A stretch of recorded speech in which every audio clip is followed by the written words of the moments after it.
Yeah, currently, I'm attempting to solve the Penrose conjecture. I'm composing my Nobel acceptance speech for when I've solved the Penrose conjecture.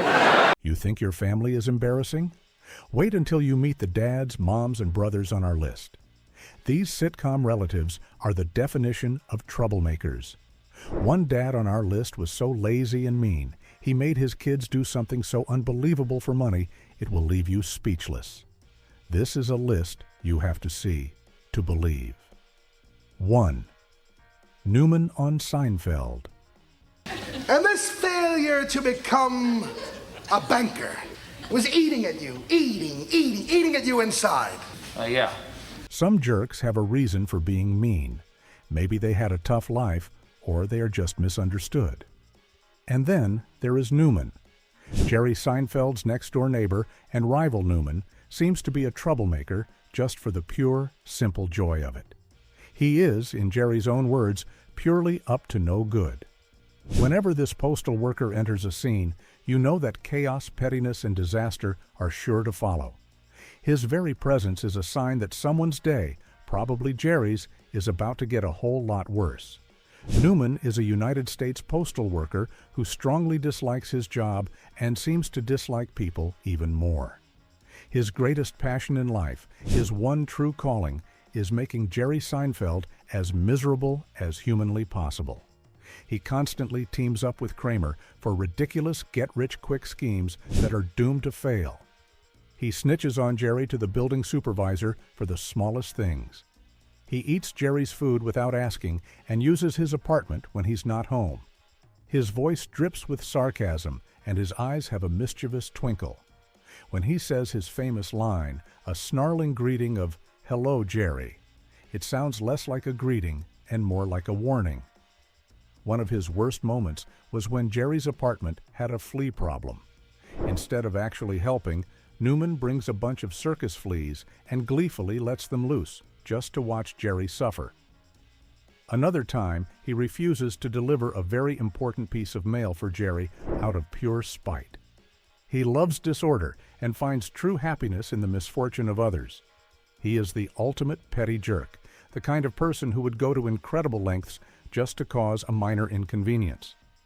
Newman is the perfect example of a neighborhood nuisance. But as bad as a neighbor can be, a terrible family member can be so much worse, especially when he is your own father who is always across the street. 2. Frank Barone on Everybody Loves Raymond. While you're holding that Bible, I got a question for you. Did you eat the 2 missing cannolis? Frank, I'm not going to let you use the Bible like that. Every family has its characters, but Frank Barone from Everybody Loves Raymond takes the cake, eats it, and then complains that it was not baked correctly. He is the grumpy, lazy, and constantly complaining father of Ray and Robert. He lives right across the street from his son Ray, which means he is always around to share his negative opinions on everything and anything. Frank is a master of the insulting nickname and the inappropriate comment. He does not just think his thoughts. He says them out loud with zero filter, no matter how much they might hurt someone's feelings. Frank's difficult nature is a thing of legend in his own family.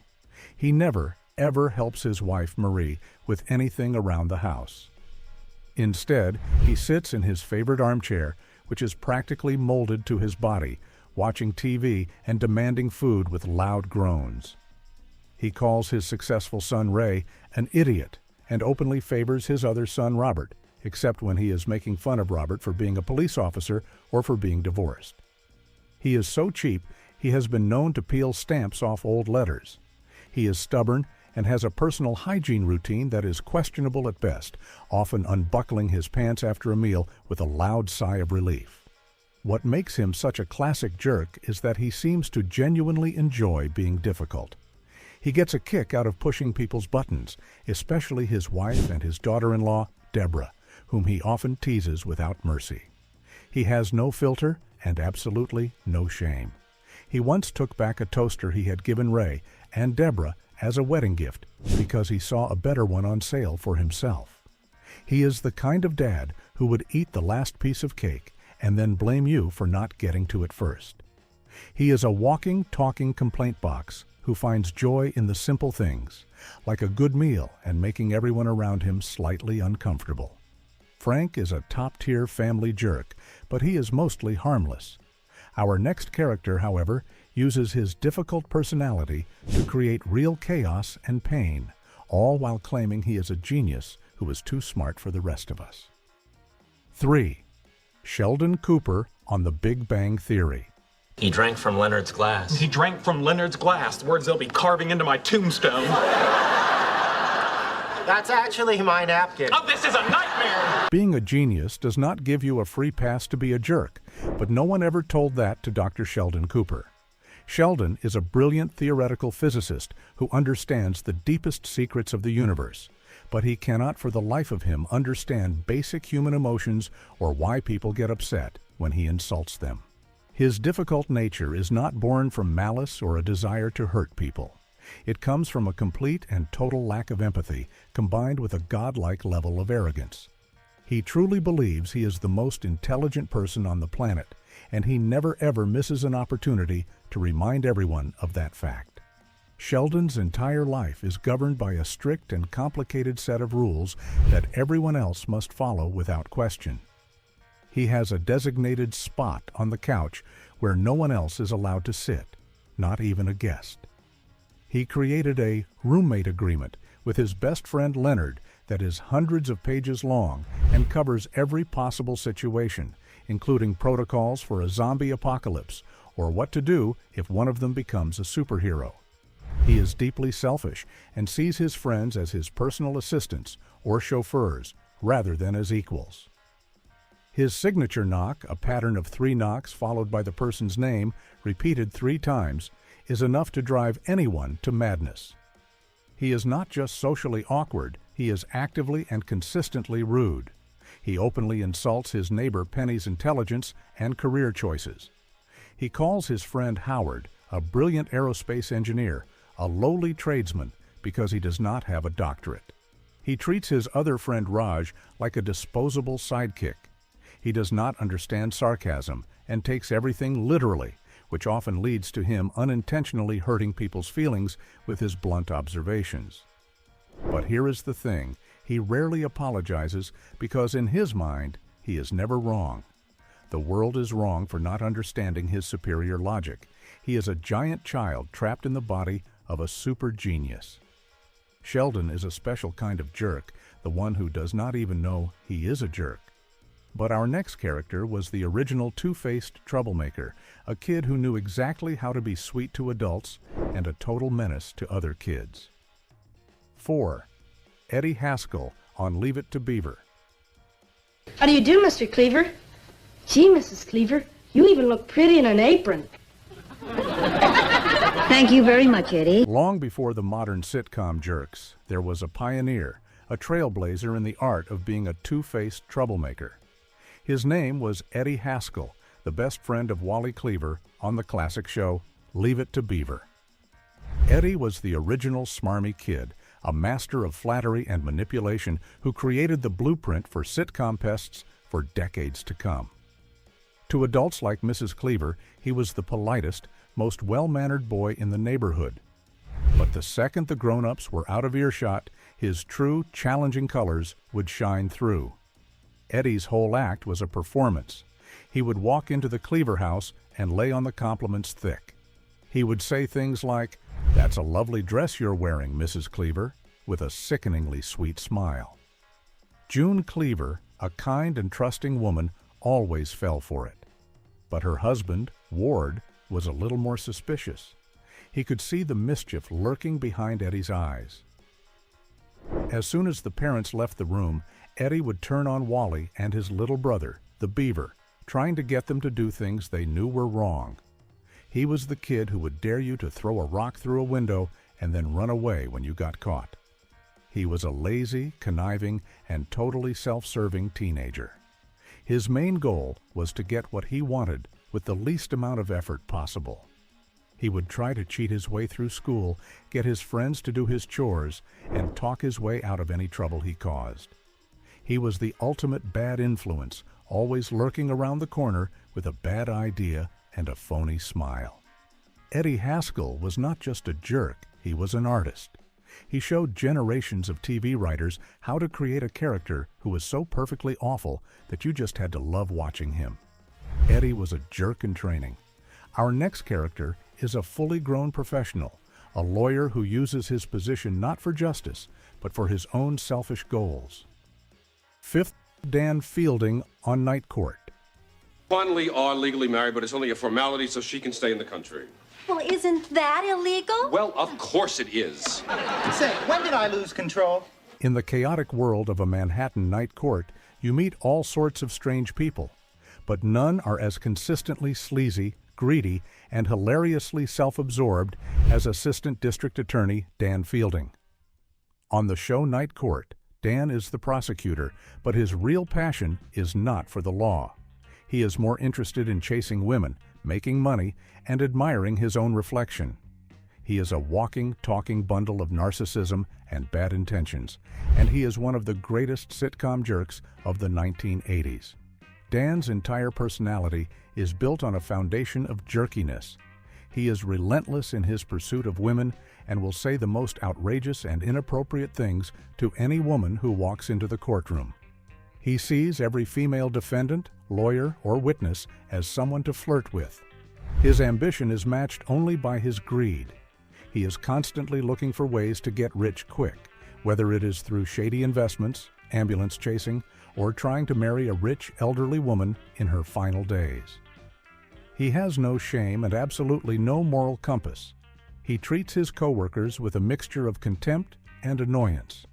He looks down on the public defender, he makes fun of the court clerk's naivete, and he has a love-hate relationship with Judge Harry Stone, often trying to manipulate him for his own gain. But what makes Dan Fielding such a legendary jerk is his total commitment to his own selfish ways. He knows he is a difficult person, and he loves it. He revels in his own bad behavior. While the show occasionally gives him a moment of conscience, it never lasts long. He is always ready with a sarcastic comment and a scheme to benefit himself, making him the perfectly awful heart of a classic sitcom. Dan Fielding is a jerk who loves being a jerk. Our next character is also a jerk, but he is one who is so desperate for approval that it just makes him even worse. 6. Gob Bluth on Arrested Development. Fine, he can hang out, but he's going to work, okay? This is not going to be a day at the beach. That's cool. That's cool. Mom packed me a change of clothes. What's worse than a regular jerk? A jerk who is also a complete and total failure, but refuses to admit it, even when the evidence is overwhelming. Meet George Oscar Bluth Jr., better known as Gob, the oldest son of the unbelievably dysfunctional Bluth family from Arrested Development. Gob is a professional magician, or at least he calls himself one.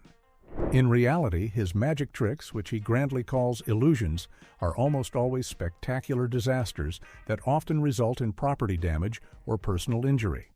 He is arrogant, deeply selfish, and desperate for his father's approval, a toxic combination that makes him a walking, talking train wreck. Gob's entire life is one long series of terrible, ill-conceived decisions. He rides a Segway scooter everywhere because he is convinced it makes him look cool and powerful. It does not. He is constantly trying to one-up his much more competent younger brother, Michael, usually with elaborate schemes that backfire in the most humiliating ways possible. For instance, he once tried to sink the family's multi-million-dollar yacht for the insurance money, but he forgot to get off the boat first. Another time, to prove a point about being a good father, he accidentally abandoned his son on the side of the road. His catchphrase, a defeated and whispered, "I've made a huge mistake," perfectly sums up his entire existence. He is constantly trying to look like a big shot, but he just ends up looking like a fool. He treats his various girlfriends terribly. He forgets his own son's name, which is Steve Holt, and he even has a controversial ventriloquist puppet named Franklin that he uses to say all the inappropriate things he is thinking. He is a deeply insecure man who covers it all up with a loud, obnoxious, and flashy personality. He is the kind of jerk you almost feel sorry for, right up until he does something awful again. Gob is the jerk who fails upwards. But our next character is not a failure at all. In fact, he's very successful at his one true passion, which is being an out-of-touch and terrible person. 7. Pierce Hawthorne on Community. Cool. Hit me. You're bald. So are you. I'll kill you, you... Come here! Mistrial. Imagine your most out-of-touch old uncle. Now imagine you have to go to community college with him every single day. That is what it is like for the study group in the show Community, who have the misfortune of dealing with Pierce Hawthorne. Pierce is an aging, out-of-touch millionaire who is super rich from his family's moist towelette company, Hawthorne Wipes. He decides to enroll in Greendale Community College out of sheer boredom, and he brings his old-fashioned, wildly inappropriate, and completely clueless attitude with him, poisoning the well for everyone. Pierce is a jerk because he is desperate to be seen as cool and young, but he has absolutely no idea how to do it.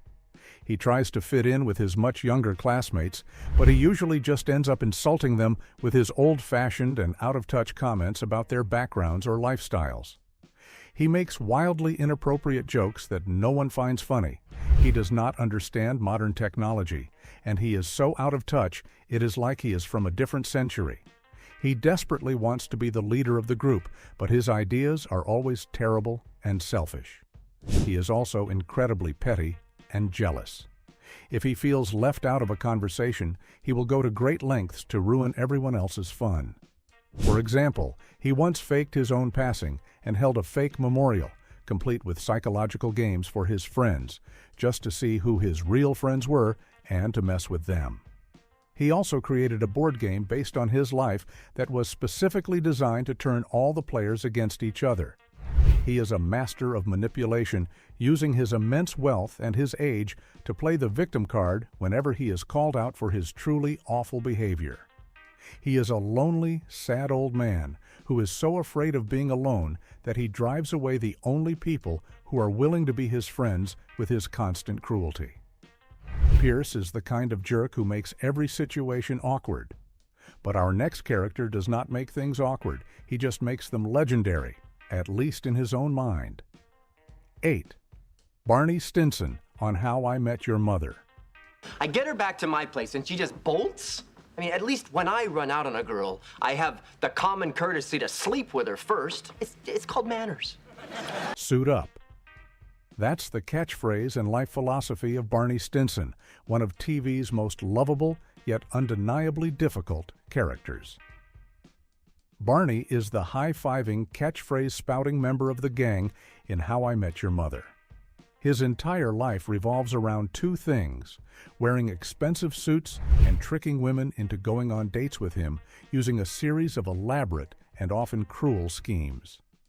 He lives by a sacred code called the Bro Code, a set of rules for his male friends, and he has a giant leather-bound book called The Playbook, filled with his most ridiculous and diabolical plays. Barney's difficult nature is his entire personality. He lies constantly and with a straight face. He will pretend to be a rock star, a secret agent, a sensitive guy who loves puppies, or even a time traveler from the future, all in the name of impressing women. He sees relationships as a game and people as pawns to be manipulated for his own amusement. He is incredibly selfish and often gives his best friend, Ted, the worst advice imaginable, usually because it benefits him or because he finds Ted's romantic failures hilarious. He once described a detailed multi-step system which was a questionable method of emotional manipulation. But here is the twist that makes him so compelling.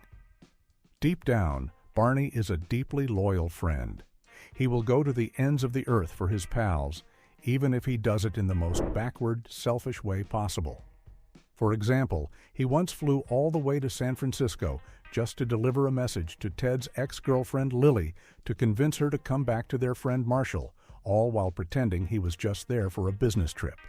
He is a walking contradiction, a man-child in a suit who does terrible things but has a good heart hidden somewhere underneath all the layers of expensive fabric and crazy lies.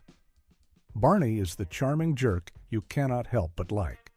Our next jerk, however, has none of his charm and all of his awfulness, and he is in charge of a hospital.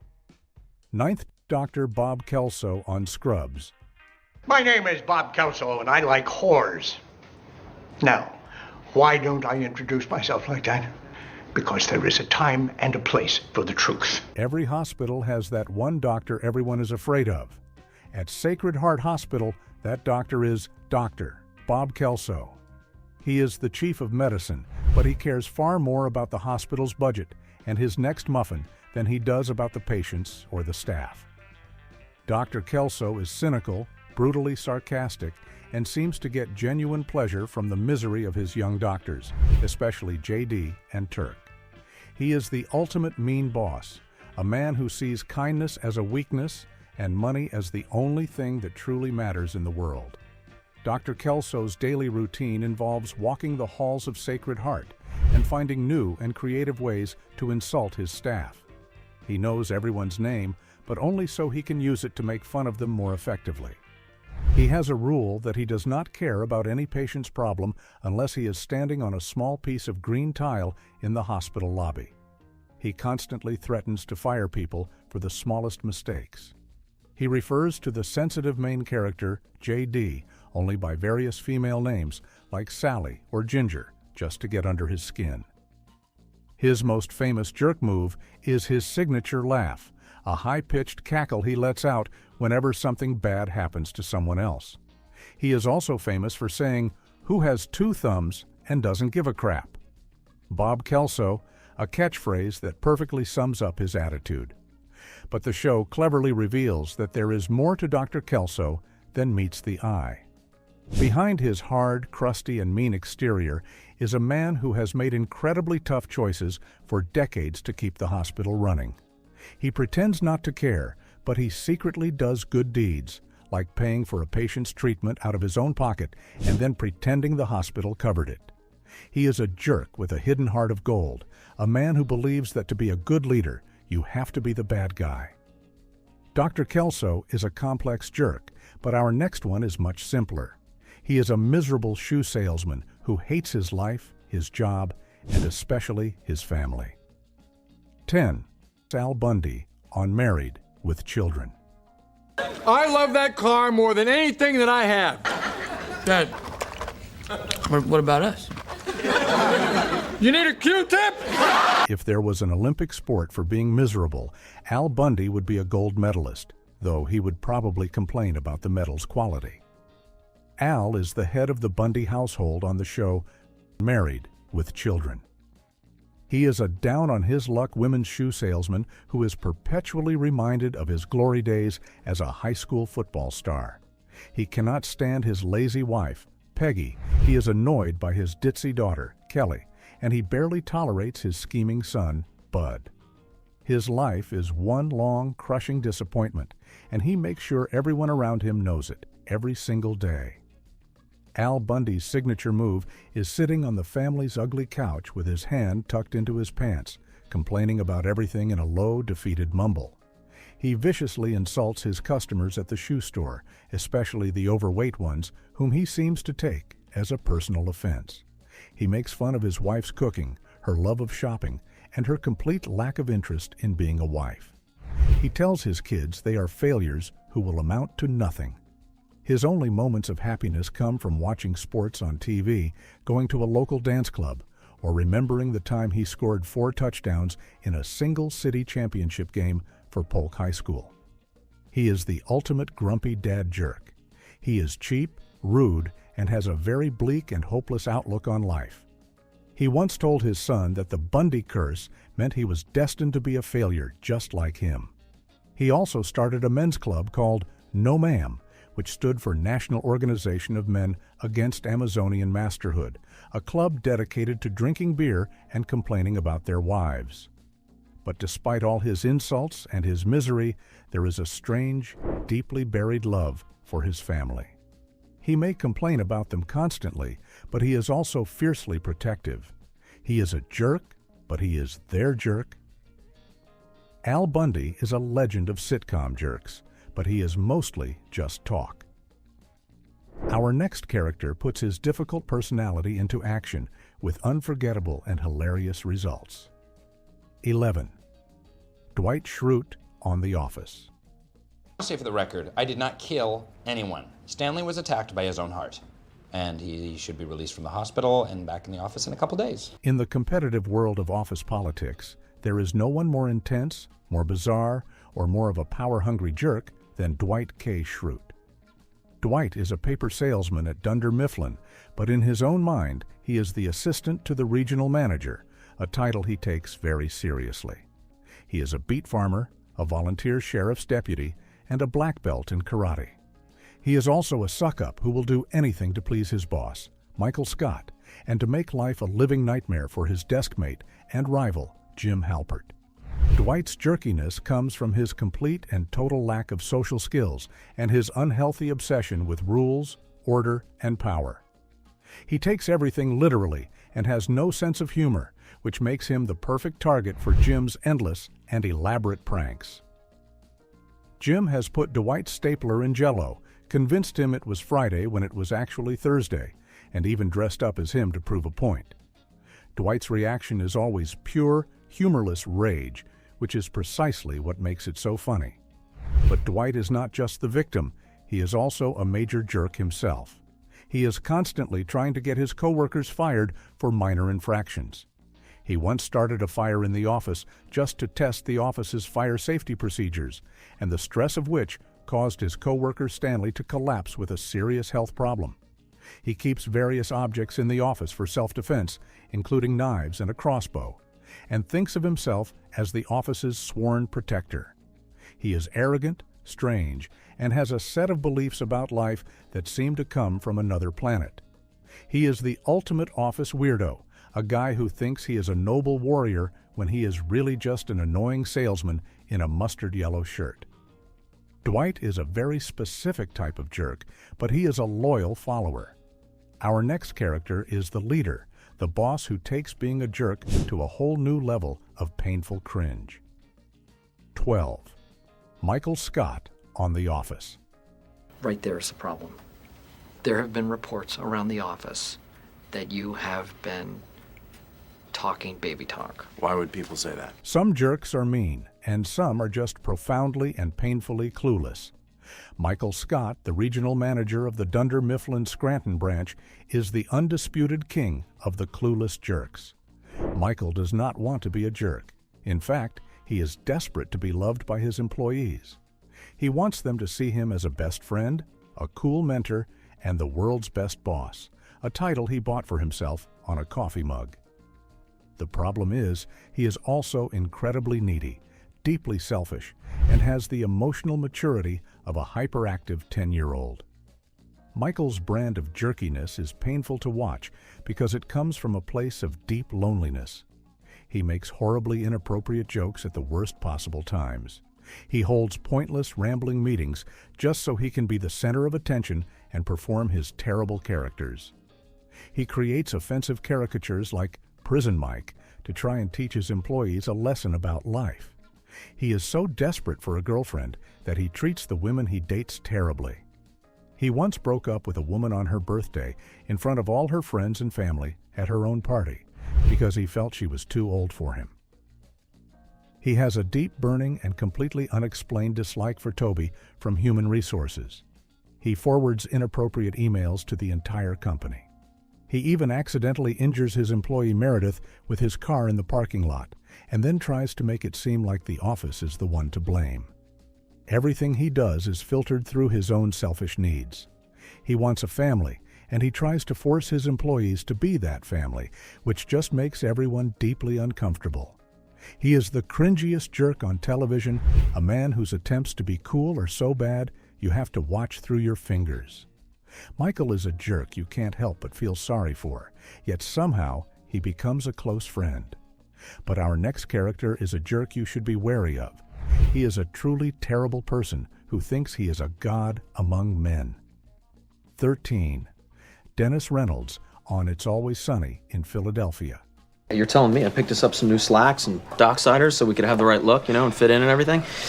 We're running pretty low on remaining dick towel money, though. We are now entering a much darker, more twisted part of our list. The characters from here on out take being a jerk to a whole new level.